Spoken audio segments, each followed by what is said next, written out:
And if you look at the topic of the talk, you'll see it kind of talks a lot about their product, but also their journey.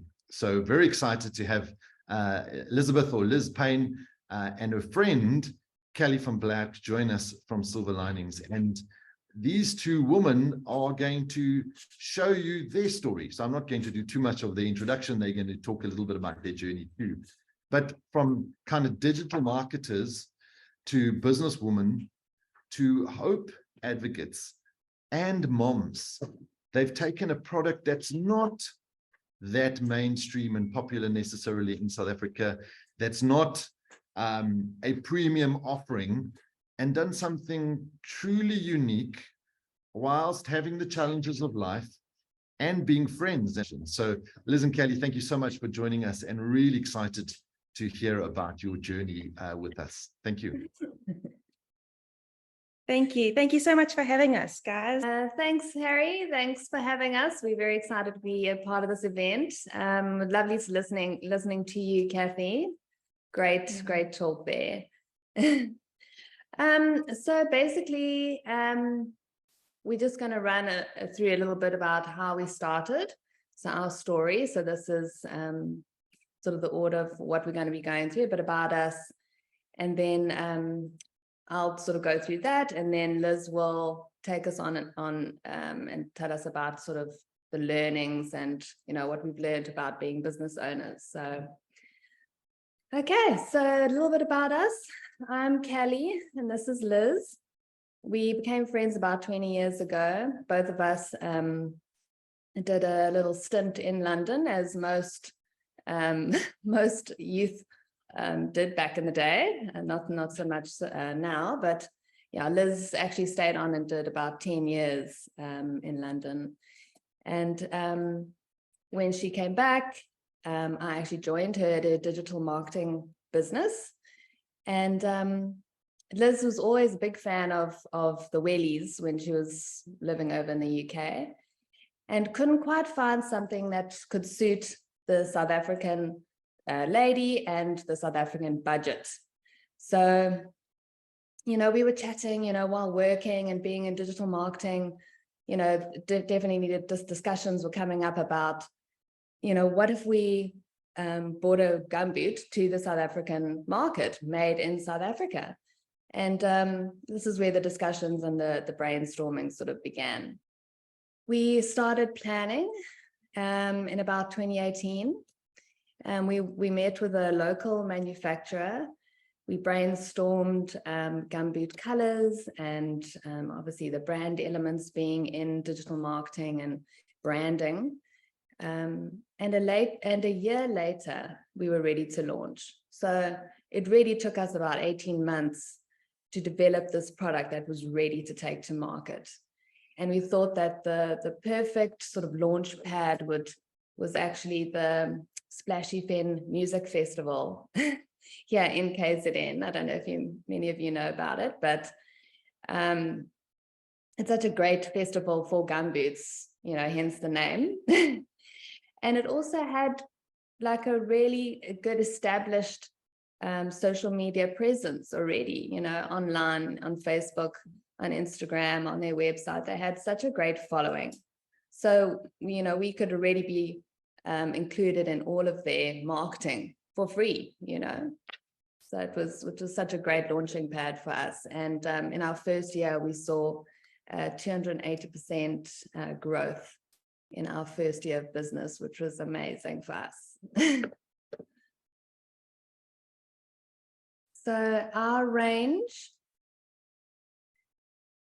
just to give you a little bit of a background, I don't know if you ever have gone to watch rugby on this early Saturday morning, and the grass is wet and it's muddy, and you've only taken your white sneakers or your tackies, and then after the rugby you want to pop to Woolies and get a salad for the rugby that's, you know, planned later that afternoon, and your sneakers are all wet and gross. You know, this is exactly when you're going to need a pair of Silver Lining Gumboots, because they're both functional and fashionable. You can go straight from the sports field to the mall. And we started off small with a very small budget.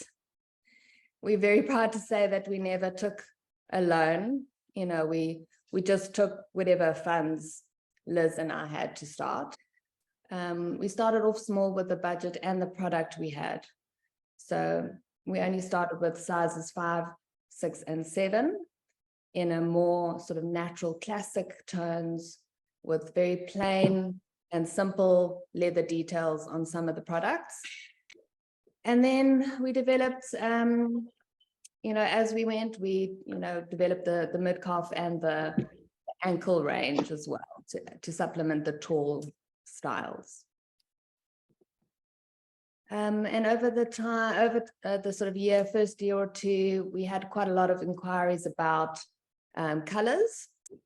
So that's based on our customers' requests and suggestions and listening to their feedback, our range grew, offering more styles and colors. And now to this day, we have sizes 4 to 9 and 5 variations of colors. In 2021, we launched a limited edition yellow range with a buy one, give one initiative to the Pebbles Foundation in the Western Cape. Last year, 2022, we launched a forest green range. And this year, we launched a toffee range, donating some of our toffee production to the Horizon Farm in KZN as well for the mentally impaired adults. We've also expanded our product range into raincoats, a clear dome umbrella, and our own branded Silver Lining socks. This is just sort of where you can find us on the internet.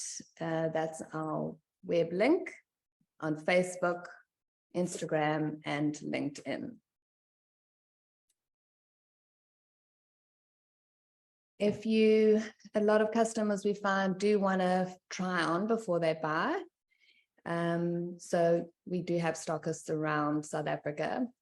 You can contact us if you want to find out where the stockists are, or just go to our website. We have local stockists as well as international stockists.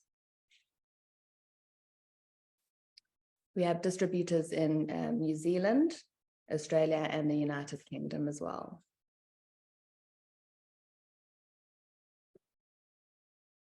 All right, I'll hand over to Liz. Great, thanks, Kelly. I think that really Kelly just sort of like nailed it on the head there. I think really it's starting with what you have in your hands. Kels and I often send each other these DMs at night, and we just wanted to play you this video because it made us laugh so much. And we felt like this little boy playing Monopoly really captured the sentiment of what it is like to be a business owner in real life. Oh my God. Where's all your money gone, Donnie? It's 9, 10, 11. Let me fix my house.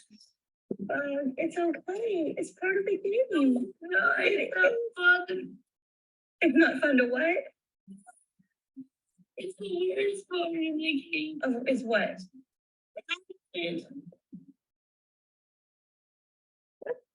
So we love that little boy sentiment, because it feels like you work so hard for what you have, and then you finally make some profit. You're like, woohoo, high fives, and then SARS says pay up.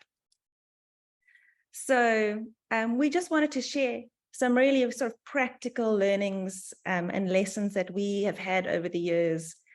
And I think one of the key things for us is, growth needs capital. And make sure that you are, when you're in the good months, that you're banking your cash and saving it. Because when you want to grow, whether it's, taxman suddenly puts out his hand for his cut at provisional tax or at year end, it's your VAT payment like every second month. And then we wanted to grow, we wanted to go international, and we had to pay for import and export licenses, as well as paying a lawyer and having proper NDAs, SLAs, and trademarking, and that all costs money. So being wise, and I loved what Katie said, is like being fluent in the numbers. So really knowing what's coming in, what's going out, banking when you can for that rainy day, because the rainy day will come. Often there's also payment delays. You're expecting a payment to come in and suddenly it doesn't come in, and your cash flow gap suddenly starts to look a little wide, a little bit longer than you'd like it to look. And then obviously there are always the unexpecteds, the equipment breakdowns. And I think like we've all seen in the last few months, supply cost increases. I feel like we open our emails like every second week and there's a supply increase, and it's looking at your numbers and re-gearing your business for that and knowing those numbers. So being absolutely fluent in your numbers, we completely agree. I think the other thing that's also made a huge difference to our business, just in terms of sharing and learning, is good systems. So, and this was something ActionCOACH taught us, and we were so grateful for it, because good systems make business so much easier. So having a great accounting system, again, leaning into being fluent into your numbers, having a great stock keeping system, knowing exactly what you've got on hand, and being able to, as your team grows, also being able to share all of those systems and documents. So being able to scale and grow is also really helpful when you've got good systems in place. It makes that a lot easier. And then also just touching off on the sales, learning how to sell, it's also been a really been a journey for us as well. And customer service is absolutely one of the cornerstones of our businesses. And I think a lot of it is communicating. So I'll just give you a very practical example. A customer's bought a pair of gumboots. She's tried it on and she wants a size bigger. She now has to get the gumboots back from her to us. We've got to capture it on the system, send it back and send her the right size. And it's just keeping the customer in the loop the whole time. So thank you so much. We've received your gumboots. And then receiving the gumboots back, putting it on the system, getting the tracking number, sending it back to the customer. Thank you so much. Your new pair of gumboots have left us. I know it sounds incredibly tedious, but that communication and that customer service is absolutely something that we have seen has made a huge difference in our business. And as always, under promise and over deliver. We say 4 to 5 working days for delivery for our gumboots, and it sometimes can be up to 5 days if you're in White River or Pofadder, but really it very often arrives in 2 or 3 or 4 days. But just I think under promise and over deliver is really key for businesses. And listening actively to your customers, like what are their pain points with your product? And it might not be your product, it might be delivery, it might be communication. So really actively listening to your customers and understanding their buying journey, and also where your conversion points are as a business. And then help your customers help themselves. We have got a ton of FAQs on our website, as well as automated responses on our socials, because often customers will come to us and they're like, oh, I'm a size 5.5. Like, should I take a 5 or should I take a 6? And it's making that information available before they've even asked the question, because we know that that is a potential pain point for customers when there are half sizes. So put that on the website, put it on your FAQs, really just get that information out there. Creative problem solving. So Carl's touched on Splashy Fen earlier, which is where we launched. And actually, when we applied to trade at Splashy Fen, we hadn't received our stock yet.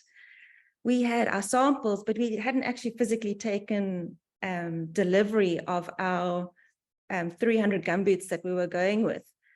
So we took our samples and we cleared out a bookshelf and we stacked our samples on the bookshelf and we took photos, and that's what we used to apply our application with. So I always liked Richard Branson's philosophy on this. He always said, just make it happen. Like, you'll figure it out. And I think that's maybe just something that I can share from, like, it's a tough world out there for business. And if you want to do it, just figure it out and make it happen. And then keep your word. I mean, this is just walk the walk and talk the talk, really. And then I just love this quote: surround yourself with positive people who support you when it rains, not just when it shines. So we know how difficult business can be, and it's tough out there, and we know it's tough out there, and retail particularly is a very tough space. But having good people around you, having a great team that support you, having a great accountant, someone who knows your business, understands your business, who you can lean on when you're getting to those tough points, a great lawyer who can just do those NDAs, those SLAs, get the trademarking sorted out for you. A good business coach. Honestly, they've helped us a huge amount. Just what's so great about business coaching is often that you don't have to learn the hard way. They've got tons of experience. They've seen hundreds of businesses through their doors. And often what feels like a first pain point for you is something that they've seen hundreds of times and have 5 solutions for you. And then just the last thing is just really establishing good relationships with your suppliers. So we've got a really good suppliers, and we work really closely with them. And there are times when you have to ask for something out of the ordinary or for a tighter turnaround on a delivery. And when you've got good relationships, you can ask those asks of them. Or like 30-day payment terms. Yes, we love 30-day payment terms as well. And Harry, over to you. That's wonderful. So thanks very much for that. And already quite a lot of questions coming in. Where are the boots actually made? So great South African story, but where are the boots made? So we made locally here in KZN. And I think that's part of the reason it took us so long to launch. It actually took us 18 months to go from concept. So when Kels and I actually put our heads together and said, we're going to do it, to putting the product on the shelf, it took us 18 months. And it's because the temptation of China, we can't lie, was so big, because it's cheap. It's just, they're a manufacturing country. They know how it works. So the temptation was great to go to China, but that wasn't part of our vision. Our vision really was to be locally made ladies gumboots for the South African market. So made right here in our backyard, which we love. Proudly South African. Wonderful. Even better story. So it's just getting better and better. So Teresa asks, how did you get to the point where you decided to diversify from gumboots to the other products? I think there was just an overlapping demand. Our whole sort of journey has also been very much driven by our customers. So it's their needs. So they're going, I've got a pair of your gumboots. Will you ever think, or are you ever going to bring out something to supplement my gumboots?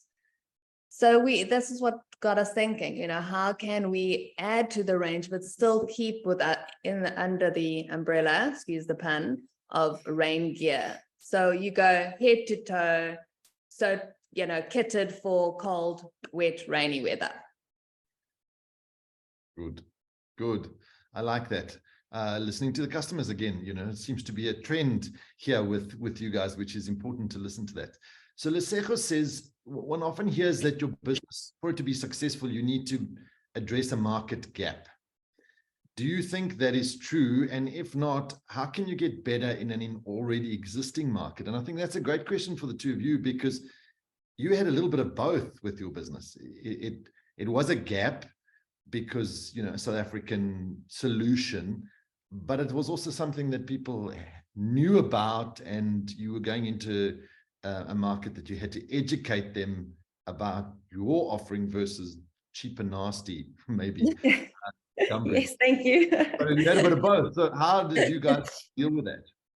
So I think there was a small gap for us in the market, but I think if the market is already saturated, I would say look to do it better. So I'll share, maybe we can share a personal pain point for us as a business. Couriers drive us bonkers. They don't drop it off at the right time. They go to the wrong address. So what we've seen someone do, which has been really cool to see, is Pudo. It's a locker system. So it eliminates the person having to be there to receive, and it eliminates the person having to collect. So I think if you are trying to tap into a saturated market, how can you do it better? And is there an advantage that you can offer that makes it better? Great answer there. So with that, you needed to educate your customers to buy your product, because, you know, if you don't have customers, they're not buying anything. So they didn't know about it. So how do you go about that? Because educating that they need gumboots in the first place, let alone that they need to now buy from you. Yeah, I think we started off, you know, with the markets. We started off with our local markets. So just tapping into any market, you know, if it's up in the Midlands or the Upper Highway, or there were so many when we started that we were doing quite a lot of them, just so that, you know, the ladies could actually touch and feel and experience and fit, and I think that's what they wanted. And this was in addition to our online marketing. So what Liz and I are very good at, Liz more the digital marketing, myself more the social media. Together we grew our online presence. You know, everybody's got a phone in their hands. Everybody's got a cell phone in their hands. And spending 3 hours a day on their phone at minimum. And that was, you know, our first thing. We're going to be an online brand. And then, you know, getting it into the market for ladies to try on. And then, you know, contacting boutiques and stockists around South Africa. So you got your outlets in other areas for people to try on. But our online was always the main focus. So doing your Facebook ads, your Google ads, posting regularly on your social media platforms. We were just really going, you know, all guns blazing on those platforms. And it's definitely worth every single cent spent. And I think your product definitely lends itself to that. So you mentioned the advantages of having good people in your corner, the accountant, the lawyer, and even the business coach. Let's go back to that start of that business coach. How did you even go from where you were running a business to getting a business coach in the first place? So Carl and I actually started our journey together at Tall Pink Gumboots, which is a digital marketing agency. And Trevor Clark from ActionCOACH, he actually coached us at Tall Pink Gumboots. And when we were looking to start this journey on a new company, it just felt natural to continue that. But I think it was actually a friend of mine who invited us to the first ActionCOACH presentation I ever went to. And it was just so good. It was just such a no-brainer. If you, like Kathy said, if you're going to play sport, you need a coach. If you're going to do business, how much easier and more streamlined is it going to be when you have a coach? Very good. So there's a great question here from Manjula, who's a great fan of the Thriving Women Summit and comes back year after year. Do you guys do your own social media, and what is the best platform that you find for you? So maybe let's start with that first part of the question, and then I'll get to the second part. So I think what's really interesting, Adela, maybe we can just share this with you, and what we see on our platforms. It might be different for other businesses, but again, coming back to the sport analogy, so social media is a lot like an intercept try. Someone's on Facebook, but they're not actually there to buy gumboots. They're scrolling, they're having a look at what their friends are doing. They're having, just like 10 minutes downtime away from the kids, or, having a little break. So social media is a lot like an intercept try, that you just happen to come across the right time at the right place there. Whereas we find Google is very intent driven. So someone has got a pain point, they want a plumber. So they go to Google and they type in plumber near me. But what's really interesting is that those online platforms work very closely together. And you need about 7 to 10 touch points to make the sale, whether that's a product or a service. And those 7 to 10 touch points often happen for us on social media, but they convert on Google.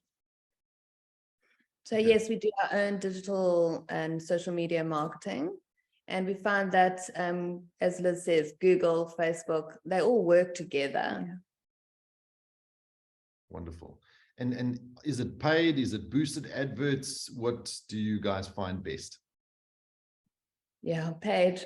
You have to put budget behind your posts. So whether it's a Facebook post and you want to give it a boost, or you want to do a back end ad on Facebook or Google, just started on posting on LinkedIn. So that's a new platform for us. There's like TikTok as well, and Pinterest. There are so many different platforms that you can get on, just depending on what business you have, and where the target market is going to go and view your product first. You're not exactly going to have an engineering firm and have a major Facebook presence. You might have more of a LinkedIn or Google presence. So just totally industry specific. Good. Question here, do you implement quality assurance systems? So I would say yes, because nothing goes out the door without us double checking, triple checking it. We actually have a two-step check system.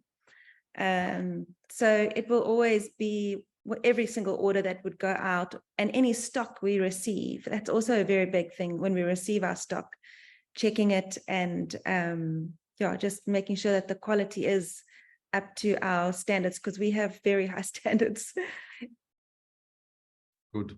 And you're still very hands-on. So last two questions, and we'll start with the first before we let you go. So the first one is, your friends who started this business, so maybe just include in your answer how the friendship's going, because I'm sure there've been challenging moments, but you're also moms and you're entrepreneurs. How do you balance all those different things and keep everybody happy?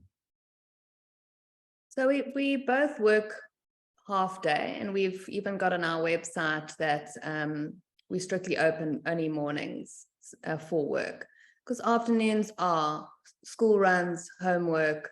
It's not like we're not unavailable. We're still going to answer customer calls or tap into email, but we're in the office 8 to 1. So this is the sort of boundary we've created, being working moms. So we've just divided our time quite equally. So that's the mom aspect. Friend aspect, we both have our strengths, and we definitely work towards those strengths. Liz is sort of more in the marketing and advertising, and I'm more of sales and customer relations. But there are some times that we overlap. And if we do hit a time where we don't agree on something, we'll always pull in our business coach to say, come, what do you think? We need, a third opinion. So it's always good to have a mediator in a working business relationship. Wonderful. And I can tell you from practical experience, they walk the talk, because they asked if they please present earlier in today's session, because they only work half day. They need to go fetch the kids. So when you set your intention and your boundaries, and your priorities, then everything else needs to work around that. So I love that. So last question, and then we'll let you go.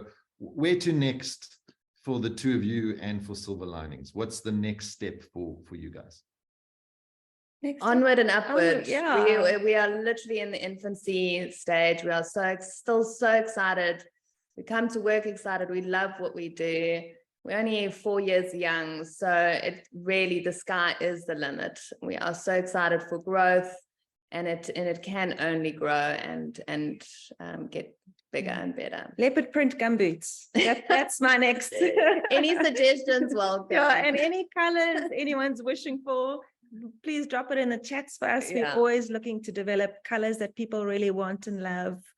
Yeah, I think just investing back into our business and growing and just, yeah, building a good company that deals efficiently with customers. Customer driven Business. Yeah. Good. So already people saying very inspiring. Maybe we need pink for TWES next year. And a great comment from Peter, where's the gumboots for men? So lots of opportunities. Thank you so much for your time.